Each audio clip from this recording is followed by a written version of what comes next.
This is the Christmas Invitational, brought to you, of course, by SC2. Or, if I can say that properly, let me just rewind and do that once again. This is the Christmas Invitational, brought to you by APSC2. Of course, that's a Spanish Starcraft 2 team that have managed to throw this all together. Again, a rather impressive amount of players involved for how relatively small the prize pool is. Not that that's a problem by any means. It's $250 or 250 euros, but there's a lot of CM Storm hardware, some gear involved to help make up that deficit. So that's pretty cool. Nowhere near the prize stages yet, though, guys. We're still just in the group stages for the time being. This is, we've transitioned from group stage number 1. We've moseyed on over here to group stage 6. And this is a rematch, so to speak. I'll talk about that more in a moment. So I am Rifkin, joined today by our awesome Observer Partoof. Spotted here in the top left corner of the map, though, playing for property. It's the red-headed Red Terran known as Morrow. And his opponent in the lower right, a man without a team, sponsored by Gosu Pizza, is the Teal Protoss, Arthur. So look at the brackets here real quick to give you guys an update of how today has gone. These two fought each other at the start of the day. Arthur took the victory against Morrow 2-0 in a rather decisive manner, but Morrow actually 2-0'd his way back, and Arthur actually ended up losing to Tefla, I guess. Either way, it's brought them here to fight once again, and Morrow... Arthur, we'll see who can come out victorious this time. Actually, this entire group, worth noting, has been 2-0, 2-0, 2-0, 2-0, like, depending on who won or lost. There's been no 2-1s. Now, I haven't seen Morrow play in a long time. Morrow, of course, used to be notorious for his race switching way back once upon a time. He was a really good player. Kind of, I don't know if he ever officially retired, because I didn't really keep up with that, but he was not exactly the most active player in recent days. That being said, it's not like he's a bad player. It's not like he stopped playing the game entirely. And, of course, it's one of the best Terran roommates, in my opinion, to show him the ropes. Anything's been missing out in the meantime.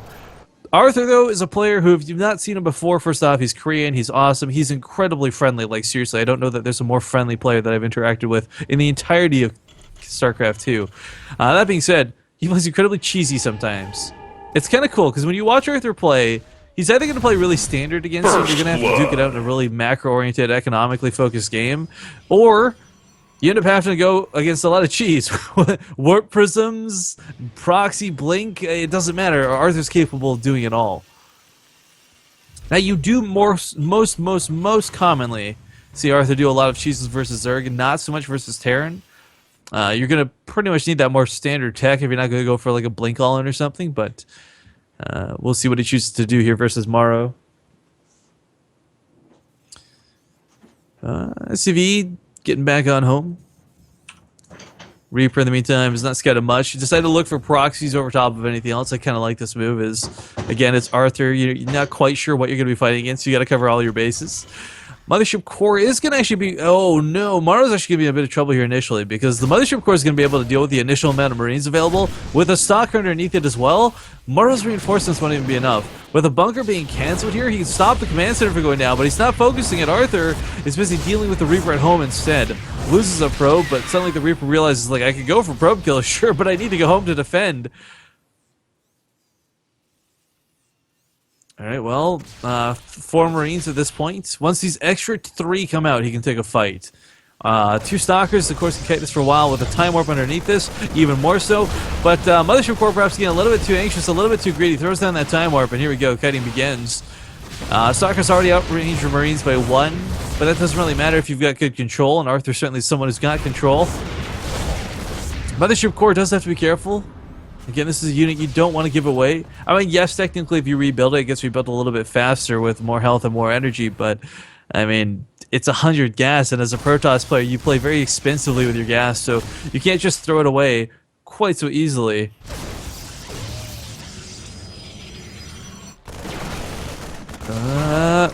Alright. Well, Stalkers do mosey on down. More towards the middle of the map. Arthur going to pick off that Reaper somehow with a sentry. Awkwardly does get pops.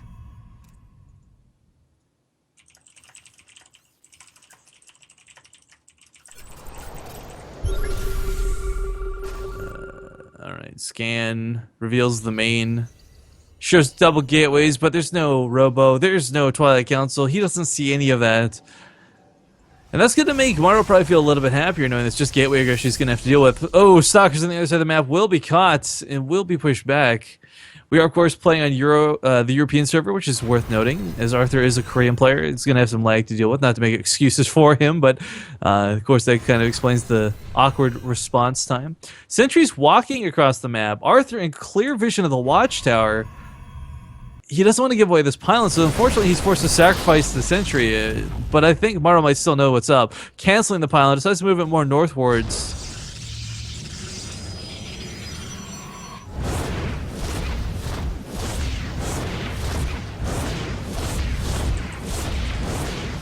But yeah, small push out of Morrow. 2 Marauders, a lot of Marines, meant to go for an overcharge, but the Nexus isn't at home to force the overcharge. Instead, it's across the map still. Arthur is truly trapped behind enemy lines. Now, the force fields or the sentries are a really weird thing to see, right? So what you would expect at this point is lots of zealots, lots of stalkers, maybe even immortals or some sort of advanced tech. Arthur having opted to go for the sentries, he's expecting a lot of bunkers to be down, and Morrow certainly is putting a lot of bunkers down. I'd explain why sentries and not zealots, because of course sentries don't have a lot of damage, is the force field around the bunker to make sure SCVs cannot repair it. But they get a very unfavorable engagement here at the ramp once again. This ramp alone, high ground vision, has claimed the lives of, like, I think 2 stalkers at this point.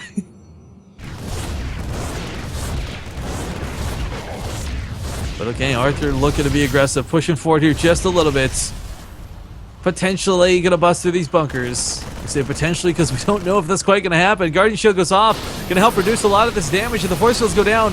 No repairs to be had. Morrow has got a lot of stalkers. There are actually a lot of Marauders to deal with the stalkers, and that bunker's actually not going down. Just enough surface area on it, and Arthur's bust is proving to be not worth it here. A couple more zealots and stalkers being warped in, but this might just be him falling back fully and entirely.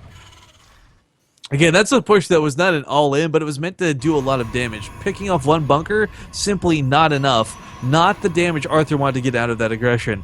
Now he finds himself without +1 armor, without storm tech, without charge. He's got nothing coming up behind this other than just raw units.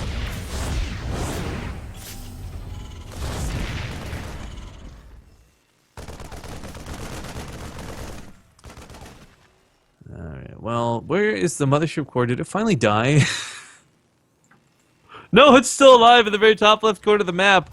10 shields remaining on it, 17 health. Oh my god, how is this thing not dead yet? Morrow, build a freaking Viking, please. I love Arthur, but this is stupid. This needs to be punished. There's 3 Marines waiting for it.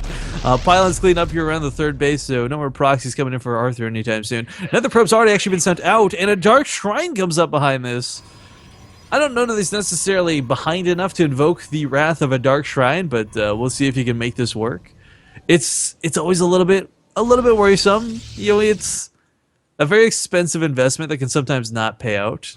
Terran players, of course, have lots of scans, and Morrow's already put down that priority, or the paranoia turret, as I like to call it, here at the front of the base of the Natural. Of course, it's mostly to catch observers, but sometimes it'll spot DTs for you. Looks like the mothership core comes in once again, and Morrow's actually repairing an SCV. Almost out-repairs the damage. What the hell are we watching in the main? Alright, well, keep the SCVs alive, albeit strangely. Time warp goes down, and the mothership core backs up once again. Why is this thing still alive? What is... Okay, whatever. Anyways, Templar Archive's finishing up in a second, and while the Dark Templar might not be the most effective units available to Arthur at the moment, the Archons certainly will be. But don't get me wrong, guys, lots of force scans to make Dark Templar not too bad of an investment.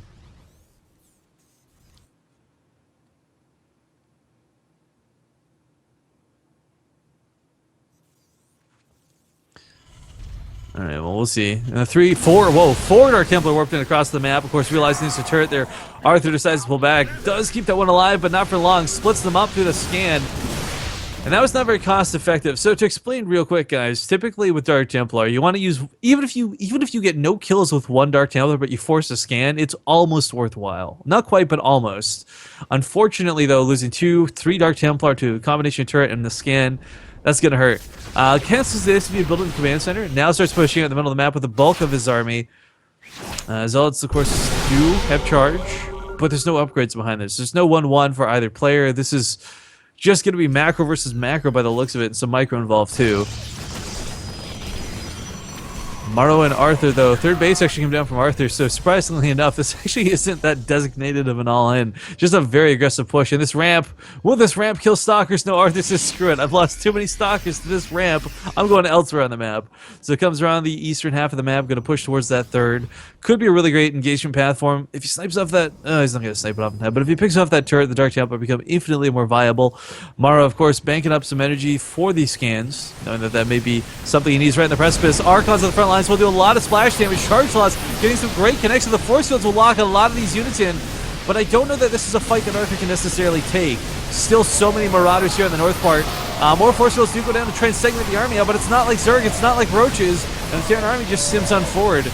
Stalkers, though, and the Dark Templar, whoa, no scans ever went down in this fight, so the Dark Templar actually were never picked off. Arthur getting quite a lot of extra damage, and because of this, they one-shot most of the SUVs. They don't quite one-shot Marines, but still, damage gets done.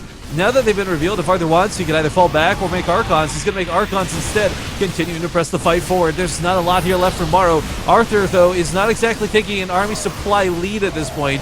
Now that the Archons are finished, he's actually not utilizing them. A bit awkward. The pylon comes down, perhaps a little too late. More Dark Templar, more Zealots warping in from that third, the very far up pylon over there. Trying to zone this army out. Another very awkward engagement being forced out once again. That turret is actually going to burn down, so might be able to use Dark Templar more later, but a small army versus a very stimmed out army. No energy left on these medevacs will mean they go down, and Arthur knows he can't push too far forward. There's that pesky turret that's really shutting down his Dark Templar, but charge slots are proven to be quite nice in this engagement. The Stalkers, I wish they'd focus down on the medevacs. They finally do start focusing down on the medevacs. Now it's just pure bio with absolutely no support. One medevac with no energy will not cut it. SCVs have been pulled, but the Archons are dead. There's no splash. Arthur can't exactly push in here. He's got a really nice army, but he's got to wait for reinforcements once again.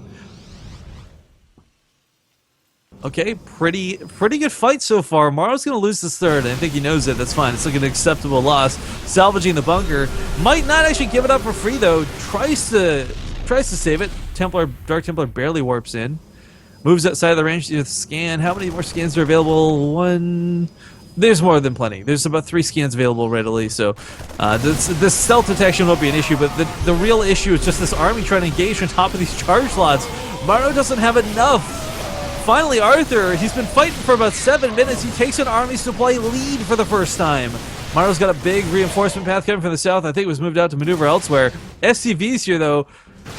SCV is going to be pulled. Yep, some force fields need to go down for sure, but if he does, it segments the wrong part of the army.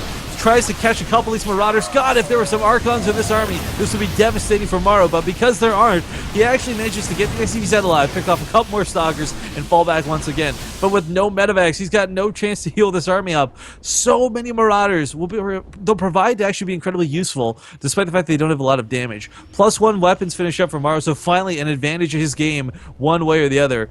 Arthur, of course, looks like, I don't know if it was killed or canceled, but that third base is not up and running for him. He's got no tech behind this still. He's just focused on keeping up this aggression. When these Archons finish... Well, actually, the Sim City here is going to be pretty hard to break. I think right now, if Arthur took his third, that might be his best case scenario. If he waits way too long, the upgrades are going to start toppling the favor of Morrow. These Zealots, even though they have charge, become less and less effective.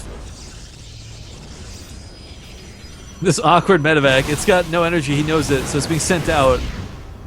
Empty though, so he didn't take heavy losses from that or anything. As long as the Zealots on the front lines, as long as the Archons can connect, if 2 force fields go down here, look at this, oh, the choke point between that tech lab is actually devastating to look at. This mothership core, how is this mothership core still alive? Where did that come from? Holy freaking, what?